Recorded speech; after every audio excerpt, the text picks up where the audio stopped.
cells with their mates, yeah? So in the morning, when I come out of the cell, because, you've been in a cell, in a place where you can walk around the wings freely. In the morning you want to wash, you can go and have a shower. So when I undone the door, normal for me is to come out and go to the slop out and hold the score, right, and get my water. But the screws are shouting and screaming at me, but I walked out with a vest on. And you can imagine I'm huge, yeah? I'm really, really big. And I can't get a shirt on. So and it's shouting and screaming. And before I know where you are, there's 4 or 5 screws around me. But they're not interested about me wearing a shirt or what I got on. They're interested in me, how I got so big. Wow, did you get so big? What, you're on steroids? I said, steroids? No, mate, not me. Where'd you come from? I said, I'm one of the ones that come from Chelmsford Prison. Size of you. How'd you get that big? I said, look, I take yeast. I learnt to take yeast. And the yeast thins my blood out, and it gives me a better pump. Yeah, But I was big, massive. So that dinner time, my door opens up. They say, you've got to go down and see the number 1 chief. I went, oh, fucking hell. So I goes downstairs, and he's gone to me, you're the one that trod on my foot. Your name's Ray Hill, isn't it? I went, yes, Governor. He went, I'm not a governor, I'm a chief, yeah? I went, all right, chief. He said, and you've got a brother called Keith. Is that correct? I went, yeah, he's my elder brother, yeah. Well, your elder brother is friends with my son, John. And John Dixie, my son, is electrical engineer in Wandsworth Prison. That means that you can't stay here. You've got to be moved. I thought, where am I going to go now, you know what I mean? But they moved me to the scrubs, so it done me a right favour. But they moved me to C Wing, which I'm waiting for my parole. I'm waiting to get out, I'm thinking I must get parole. After all this shit, you got to get out, yeah? So I'm in there. I'm doing what I've got to do. I'm in the gym all the time, pumping weights. And one day, Screw said to me, right, you want it downstairs in the office. I thought, what's going on now? And they're going to move me to a bigger nick, to another place out of London. Know what that means? Ooh, I've been hearing that a lot lately. That's what I hear when we make another sale on Shopify, the all-in-one commerce platform to start, run, and grow your business. Shopify is the commerce platform revolutionizing millions of businesses worldwide. Whether you're selling Pokemon cards or hoodies, Shopify simplifies selling online and in person so you can successfully grow your business. Covering all your sales channels from a shop-front-ready POS system to its all-in-one e-commerce platform. Shopify even gets you selling across social media marketplaces like Facebook, Instagram, and TikTok. Full of the industry-leading tools ready to ignite your growth, Shopify gives you complete control over your business and your brand without learning new skills in design or coding. And thanks to award-winning help and with an extensive business course library, Shopify is ready to support your success every step of the way. What's lovely about Shopify is that no matter how big you want to grow, Shopify will be there to empower you with the confidence and control to take your business to the next level. It's time to get serious about selling and get Shopify today. This is Possibility, powered by Shopify. Sign up for a £1 per month trial, period, at shopify.co.uk/Sean, SHAUN, all lowercase. Go to shopify.co.uk/Sean to take your business to the next level today. Shopify.co.uk/Sean. Link in description box if you're watching this on YouTube. Thanks for supporting our sponsor. Back to the podcast. Cheers. And they said, right, you're going. You got parole. You're going, mate. I went, leave off. I wanted to cry. You know what I mean? So I went back to my cell, doing the same thing for days and days and days. Same old shit every day. And then all of a sudden, boom, they open the gate and I walk out. And I was so big that they took me down to a place called High and Mighty in, I think, Edgware Road. And the High and Mighty is for people that are really, really big. But they took me to High and Mighty, but everything they give me was too big. Trousers were massive. But jackets and shirts fitted me, but it was all biggie around the waist. But I had to take what I could take, yeah? So when I come out, I looked a fool, looked a bit of an idiot, but I was going home. So now, all the problems that I've had with the girl that I was with, yeah? The girl that I was with, I can always go and see her, but she's decided she left me, and she had a baby. So I went, you know what I mean? So I found out she had a baby. But then she was with a guy called, and he had to go to court. He'd been done for armed robberies, but he was on the run, and they captured him and took him to Acton Crown Court. No, sorry, Acton Magistrates Court. That's why he was going to get remanded. But I thought he might have gone for bail. But I was there to meet him. I wanted to kill him because he's been with my girlfriend and give her a baby, yeah? So I'm waiting, and he don't come out. But if he'd have come out, it'd have been serious. The whole family was there. I don't know what I'd have done, yeah? So anyway, after that, she decided she didn't want to be with me anyway. She wanted to get away from Acton and all around them areas, and they put her in a place called Lewisham. Anyway, eventually I made mates with her, and obviously I had a bit of money, give her money as a woman, she's a woman, ain't I love money. So she went to Lewisham, I went with her to Lewisham, and we lived in a place called Brookbank Road in Lewisham, and it was a nice upstairs one-bedroom flat, only one bedroom. She had a little girl, and anyway, but she'd become pregnant with me. She'd become pregnant with my son. Anyway, so I started running every day, big pack on my back, bricks and everything, running around Lewisham, all around the hilly fields, Deptford, Woolwich, all around, everywhere, right? And one day, I decided to go down a pub, down the bottom of my road. I walked in the pub, and, because I look upon myself as a villain, a gangster. I'm a young man, I'm a gangster, I want to be a gangster, but I'm a young man, so as I walk in the pub, straight away, I look at a guy called Eddie Richardson, and I can't believe it, that Eddie Richardson is in there, and there's a few people faces in there, other faces. So I walked up to him and I said, hello Eddie, you're Eddie Richardson. He started talking to me, and I was telling him about prison, and he liked the conversation because he's involved, isn't he, in all this. So he started talking to me about what you're doing. I said, well, I live in Brookbank Road, just up the road from the pub. I train every day. I'm interested in boxing. He said, would you want to be a professional fighter? I went, nah, I can never be a professional fighter because of what I've done in my life, yeah? All violence. Not all my life, but quite a bit of my life, yeah? And I've lost my licence anyway, but I'd like to be able to get into something else. So he said, look, I do unlicensed fighting. Are you interested? I went, yeah, of course, that's what I want. He said, I'll tell you what to do. He said, Old Kent Road, a bus goes to Old Kent Road. He said, you can get a bus, go there. You got Thomas Beckett. Have you heard of Thomas Beckett? I went, yeah, the boxing ball controls him. Yeah, of course I do. Yeah, I know it. He went, okay. He said, go there. And he said, you might bump into a guy called Jimmy Tibbet. So I went, okay. So I went there. I didn't see him. Went down there about 2 days later. And there he is, Jim, bashing the bag, showing his kids what to do. So I'm on the bag. I'm doing a bit of shadow boxing on the bag. And he came up to me. He said, what are you doing, mate? I said, well, I've just come from Lewisham. I come from prison. I moved to Lewisham. I want to get into the fighting game, unlicensed fighting. So he said, well, okay. He said, my name's Jimmy Tibbet. Well, I knew who he was, but I didn't let on. I went, hello, Jim. I said, there's a guy called Eddie Richardson.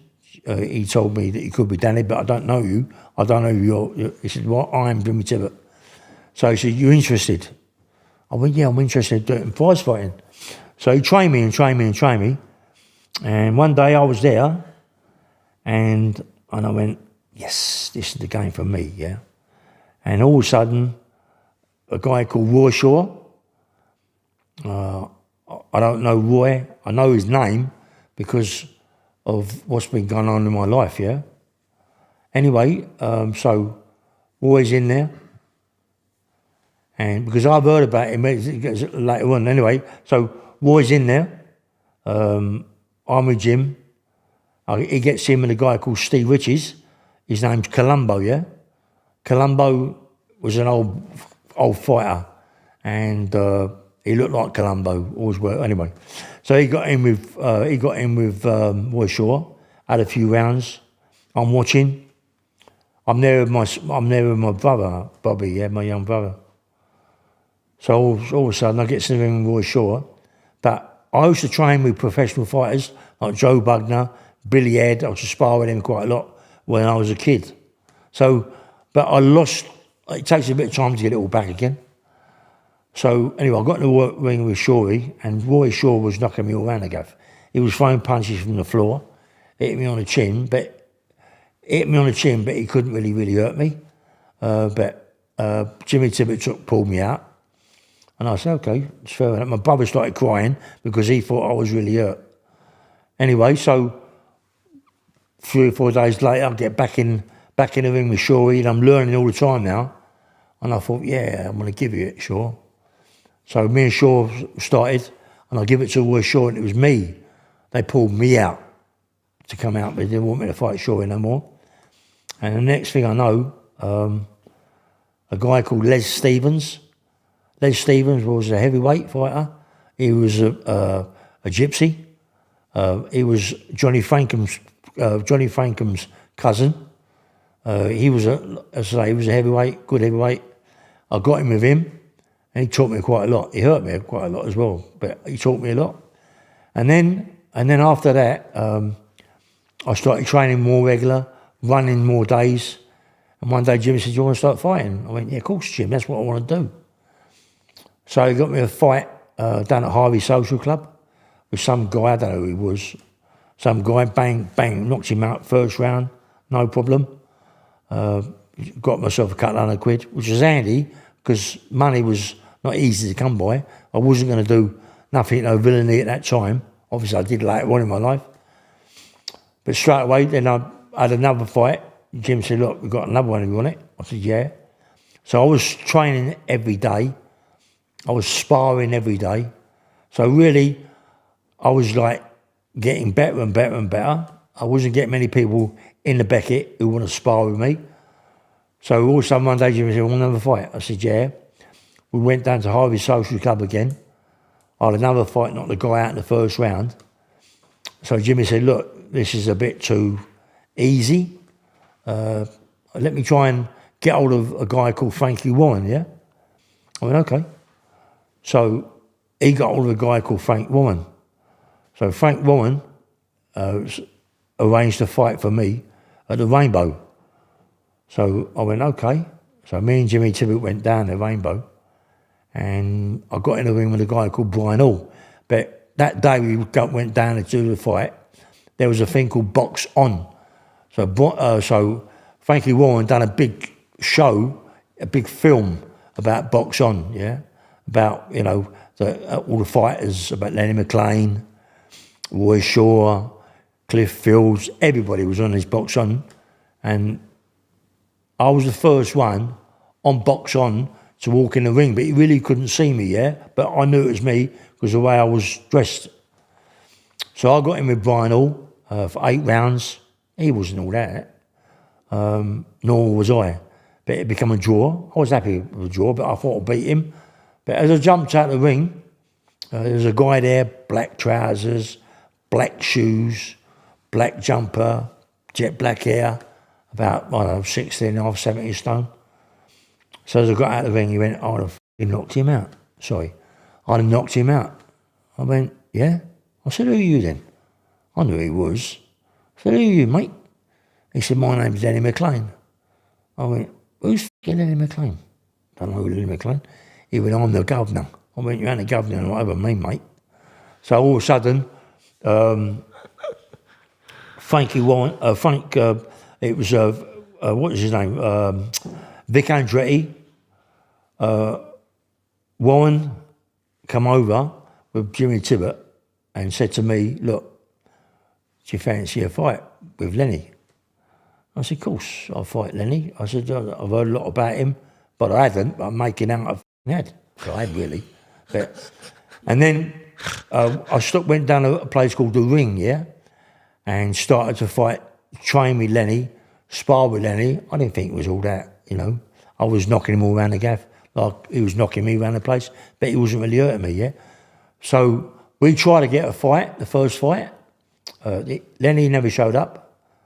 So I was fighting again, other fighters. Second fight, Lenny never showed up. And I thought, this guy, he don't want to fight, mate. His bot was gone, you know. He don't want to fight me. I'm not afraid of this guy. I've heard so much about him, yeah. And he's involved with all sorts of people, gangsters and bits and pieces. But so am I, yeah. So Eddie Richardson came out to see me. He went, look, I've got a good fight for you. I said, who's that, Ed? He said a guy called Paddock.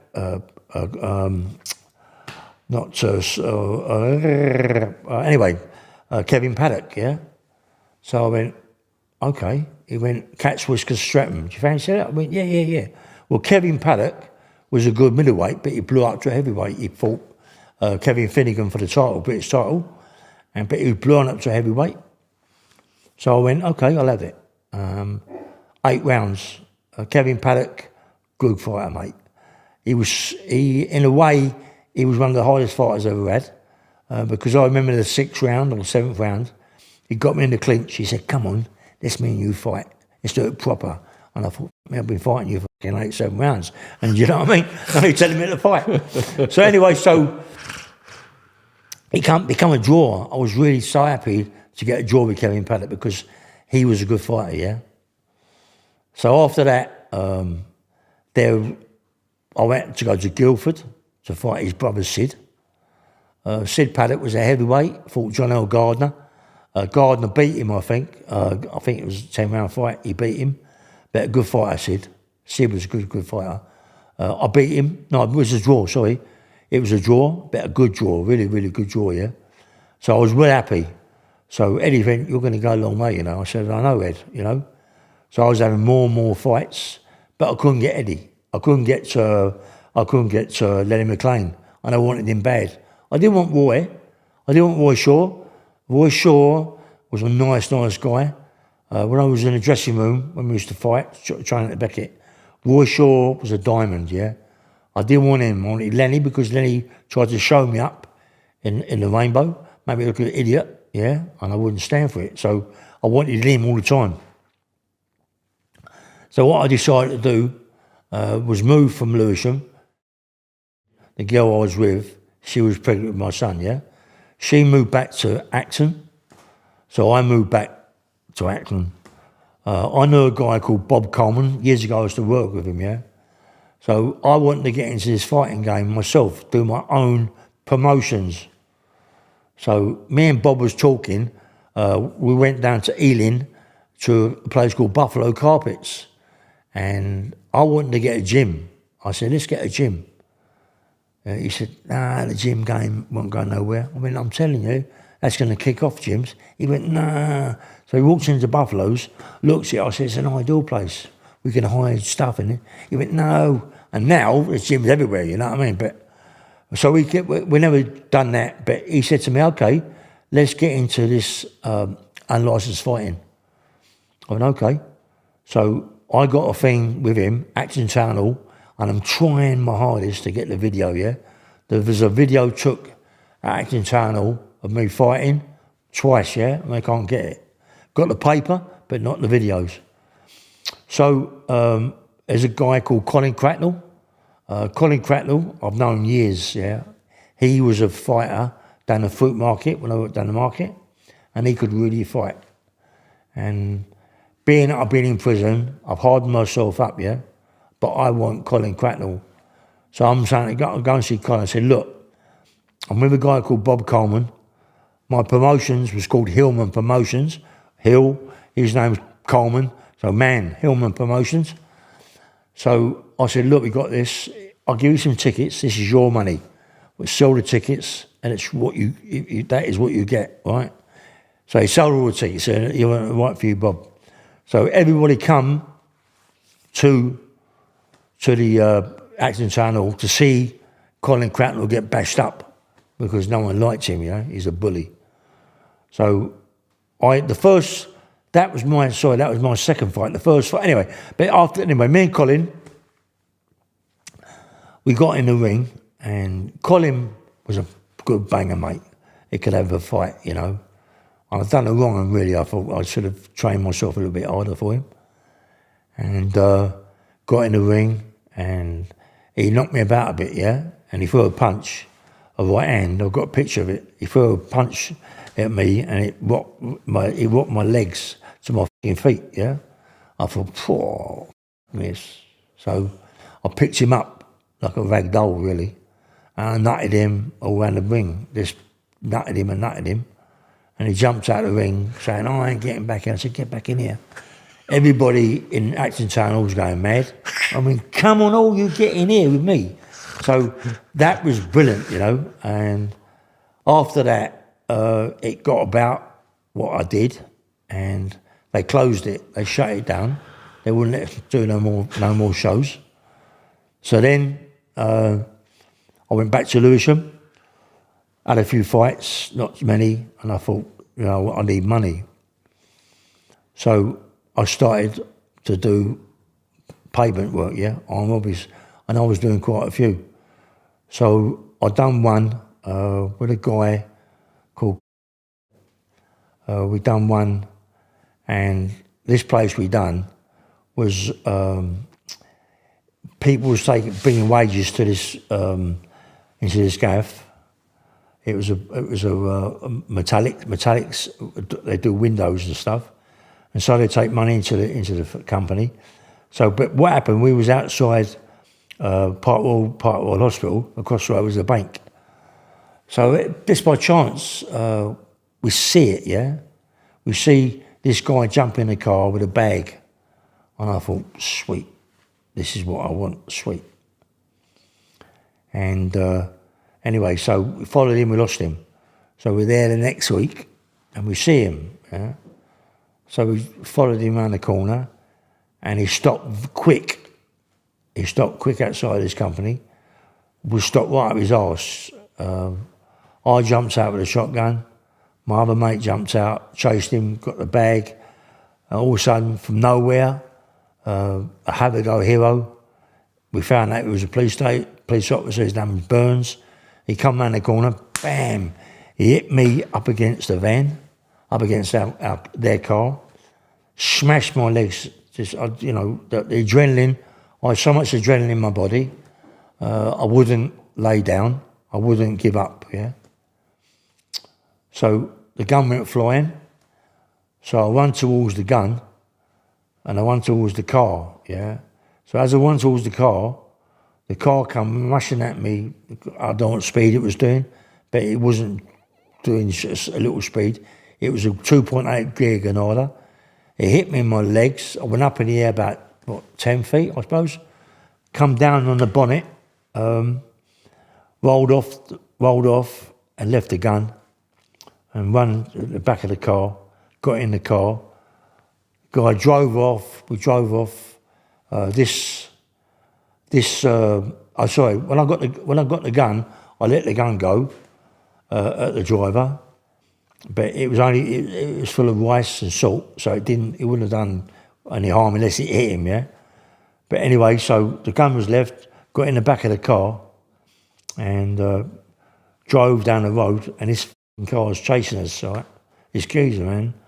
And I didn't know he was old Bill at the time, he was chasing us, and as we turned left, he's hit the back of the car and pushed the car straight into some railings and a wall. I went through the back, straight through the windscreen, smashed on my head, cut to pieces where the car. But my adrenaline's pumping so much that I was in pain, but I wanted to get away, So I picked myself up, blood everywhere. I ran. I kept running. I wouldn't stop. Even my legs was giving me so much jib, I wouldn't stop. And got to a bus and got home, Went to my mum's. From my mum's, went to and we had a sunbed, just top sunbed, and I'm laying on the sunbed, and crash, the fucking doors come in, and it's old Bill. But I'm laying on the sunbed, I ain't moving, man, and we got these screens around the sunbed, and I'm laying there, but they got me, innit? So they gone, Ray Hill? I go, here, Governor. He went, come here, handcuffed me, this, that, and the other. But my dog, I had an English bull terrier, and they wanted to go upstairs, check my house, check the place for guns. And the bull terrier was going, oh, mad. I said, look, take my cuffs off, I ain't going away, all gunned up. I'll get hold of the dog, put him in the basket, and I'll take the thing out of the garden, and you can go upstairs and search your house. In the basket was 2 handguns, yeah? So I picked the basket up with the dog, come down the stairs, they're with me, watching me everywhere I go, put the dog in the back garden, and come back in the house, and then they took me away. They took me to Ruislip Police Station. I was in there in the cell, and this old Bill come in there, pulled my trousers down. He said, you're fucking nicked. And I said nothing, get quiet. And they took me to, I think it was Willesden Magistrates Court. And when I was at Willesden Magistrates Court, there was this big black guy in there, massive black guy. Arm was powerful like myself. So I said to him, mate, should we have it on should we get out of here or what? So we was going to, but we couldn't. I got sent to the scrubs, waiting to go thing. Anyway, cut a long story short, I'm doing bird. I'm having fights day after day. I'm in the scrubs, I'm fighting. I don't stop. I'm fighting all the time. Don't stop fighting. And then they said to me, right, you're going to the Bailey. I went, you know. So goes to the Bailey, put me in front of a judge at that time, but what it was, I thought I'd be clever, and I took some pills to make it look like that I had a heart attack. So I thought, you know, I took these pills and I was in a quite bad way. So they took me to Duquesne Road Hospital, made out of the heart attack, but I was gone, mate. I was out the bed, gone. I went to Brighton. My mum and my sister stood bail at me for bail at court. So obviously they're in trouble because of the bail. So it looks like my mum and my sister are going to get put in prison.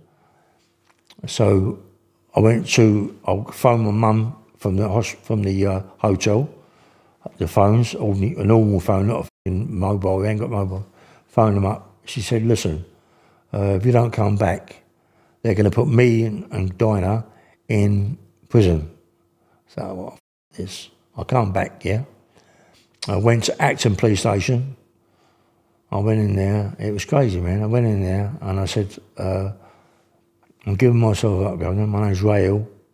Wait there. I couldn't believe it. Wait there. And all of a sudden, they come out this door, loads of them everywhere, you know what I mean? So they took me in. Then I had to go back to court. And I went in front of a judge called Judge Miskin. I thought, no, I don't want Judge Miskin, you know? And he said, look, if you come in front of me, I'd give you a big custodial sentence. And so they put me in with another judge, which was even worse than that judge. And they gave me a big sentence, mate. And they locked me away for a long time. I think it was 21 years, was it? 21 years. And, you know, and I couldn't believe it, man. I was 21 years, a young man, do you know what I mean? I went, nah. And how old was you at that point? I don't know, what was I, 18, 19, 20, 21 was it? About 21, wasn't I? Mid-30s. Early 30s. Yeah, you know, and I couldn't believe it, man. And I thought to myself, you know, it's a big sentence. So I goes in there, into the scrubs. I've been in every mind. I know everybody in there. All the screws know me. So I go, I'm on A wing, and I goes down on the ones, go in the cell, a couple of guys, nice guys, man. Made me a cup of tea and all this. So there's no this ordinary tea from the tea urn. Got tea, this, that, and the other. In the morning, I've got to go downstairs to see the governor, chief, or PO, about my EDR and that one. When they go in there, 1 minute you're doing your dates this, and next minute your date's in. It's non-existent. You can't see the end of it. You know. So as I will come out of there, this screw said to me, "Hello, Willie, how you going? I've done a ball store, done a YP, so I'm well known, yeah?" He went, "Hello, Willie, how you going?" I said, "All right, Governor." He said, "How long are you doing?" I said, "Me, 21 years. He went, "What?" I went, "Yeah, but I've got an appeal going up, you know what I mean?" And he went, "Yeah, but everybody says that." But anyway, he went, "What are you up to, Willie? You still the same as what he was? You're still a bit of a bad boy?" I went, "Yeah, it all depends, Governor." He said, "Look, we've got something, if you're interested. We'll look after you. We'll get you out of this prison as quick as what we can." I went, "Okay." He said, "What is it?" He said, "Look, there's 2 Sri Lankans or Pakistanis in here that said a young girl of about 11. They give her all sorts of diseases. They put her over a graveyard. If she pulls through, but, they've got 12s and 10s or whatever they got, yeah? But, we want these people done." But little did I know that they bashed her up bad, and they abused her bad, but her dad is a screw in Wandsworth. But it wouldn't have mattered anyway. So they said, "Look, what we want you to do is to do these people, yeah?" I said, "What's in it for me, Gov?" He said, "We'll look after you. We'll give you everything. You're going to get nicked, but we'll give you everything, yeah?" I went, "Okay. We'll give you whatever you want. We're going to get you out of this prison very quickly." I went, "Okay." So one morning, come to my cell, tobacco, sweets and whatever. So he said to me, "Listen, come with me." He took me to a room, sat me in the room. He went, "Tomorrow morning, yeah?" He said, "Let me tell you what we're going to do." I said, "What's up?" He said, "We're really going to unlock you early, right? The 4s are going to get unlocked first, yeah? You're on the 2s, the next one's the 3s, your last 2s, and the 1s is whatever." Yeah, I went, "Okay." He said, "The guy is on the 4s. They've always showed me what this guy looks like." I went, "Okay, he's on the 4s. He said, "Your job is to do him." I said, "I'll do him, Gov." So they unlocked me in the morning early. First one, I was upstairs, up to the 4s, went into the recess. There's all bowls there, everything. I think the screws took the bowls there deliberately. This geezer's going to get it for me, mate. And he's abused a young kid. They're going to get killed. So the water in prison, when it comes out the taps, is white hot. It's boiling. And it can scald you. So I filled up this bowl, boiling water, and boom, I could hear the keys going. I could hear the people walking down. I see this walking through. I done him with the hot water. He screamed. Doesn't matter, he can scream as much as he likes. The screws know about it. I got him, man, and I smashed him to pieces. I smashed his head on the urinal, which the urinal is marble stone. I smashed it on that, but I thought I've got to be careful because I could kill him. I don't want to kill this geezer. But then I get him on the floor. I pulled down his trousers, and then I stamped all over his genitals. I stamped them, so they just flattened them out, mate.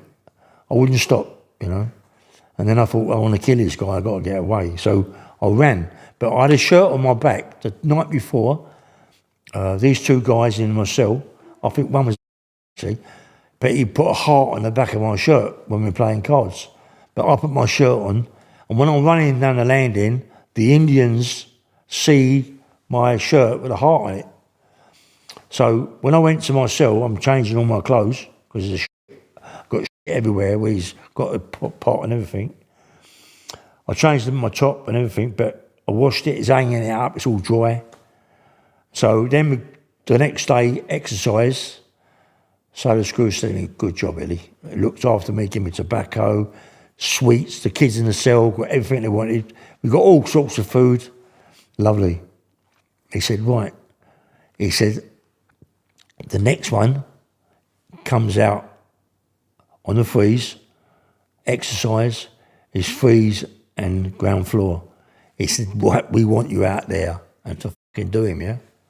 I'm thinking, well, how am I going to do him in exercise yard? Because in them days, they never had no fences round the neck. They used to have dogs, big Alsatian dogs walking around. And I thought, it's a bit awkward. I won't be able to do it. I'm going to get killed by an Alsatian dog here. Right, so I thought, I'm not going to do it. So I'm walking around, but karma is a funny old thing, yeah?